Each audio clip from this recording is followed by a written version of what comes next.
Terry, the Pine Barrens. It's probably one of the greatest hour of TVs, if not of TV in TV history, honestly. Tell me where that story came from. I mean, I had a nice role in it.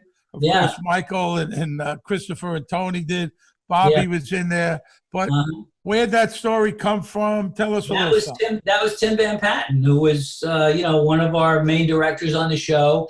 Todd Kessler and I was sitting in the writer's room alone, just bouncing around stories. And Timmy wandered in one day and sat with us. And he said, "What are you guys doing?" I said, "We're just kicking around story ideas." And Tim said, "Oh, I had a dream that I thought could be a story, but it's really stupid." I said, "Well, it can't be any stupider than what we're talking about. What is it?" He said, "Well, I had a dream that Paulie and Christopher took a guy into the woods and then they got lost." I said, "That's fucking great." I said, go knock on David's door. Go pitch him the story. And Tim was like, no, I don't want to do that. I'm shy. I said, "If you don't, I'm going to do it." He says, "All right, you do it." So I knock on David's door. I go, "You got to hear this story." I said, "Timmy, Christopher, and Paulie." And by this point, we were pretty deep into season 2. So David went, "Oh my God, we got to do that, but there's really no room for it in season 2. Let's do that next year." So I said, "Great." So Timmy, we're going to do this story. So season 3 came around, and just the way it plotted out, it became, I guess, the 11th episode maybe, or the 9th episode, whatever, somewhere deep in the year. I think maybe the 11th episode. And I ended up writing it, and then we, as it was funny, people don't realize, they think, oh, they hired Steve Buscemi because it was like Fargo, and that had nothing to do with it. First of all, it was written to take place in the fall. I never envisioned snow involved in this. And we hire our directors in TV well in advance of what we're shooting. You have the schedule that's done, 9 months in advance, and you slot people in.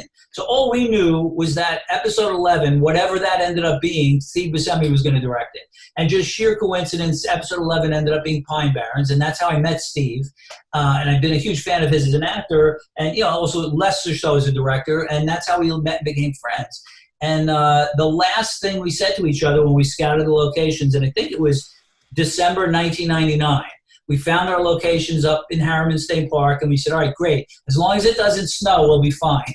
And then we went away for the holiday break and came back, and there was a blizzard of epic proportions. And if you remember, Michael, I think the first day in the woods, as you guys were marching Valerie, the Russian soldier, out into, it was just the last snowflakes of that blizzard were falling. He's catching some on his tongue.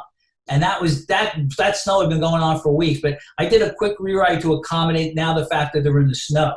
And David was like, "Well, this isn't going to work. They'll just follow their footsteps." And I assured David I could get lost with a trail of breadcrumbs. Literally, if you took me a block away from my house and spun me around, I'd have to call my wife to come get me. I have the worst sense of direction. And let's assume Paulie and Christopher do too. I said, nobody's going to question this. And I don't think anybody did. But that's how that whole thing came about. Wow. Do you remember when Schirripa sent the PA back to get his pillows? Actually, in fairness, Schirripa said he can't sleep because the pillow in the hotel is too thick. And I said, I didn't want to say anything, but mine is too. Can you get me one too? And then Steve Buscemi was like, actually, mine is too. So the PA had to go to a Bed Bath & Beyond and get us 3 really thin pillows. So I'm right there with him. I was like, oh, I forgot to bring my special pillow and my teddy bear.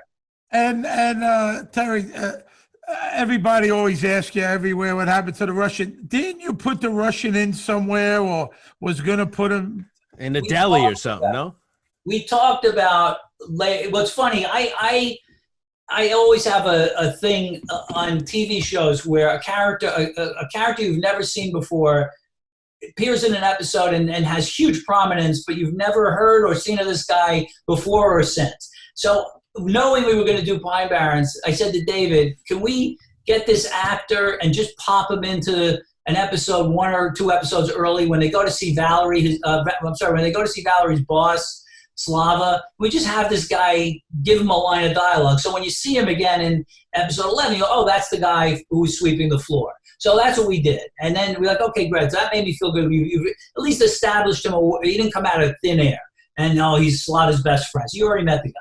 Then afterwards, I kept pitching because people were freaking out. What happened? I had pitched David on the idea of, like, 2 years later, Christopher goes to see Slava, and he walks in, and the guy is sweeping the floor again. And Christopher, they meet eyes.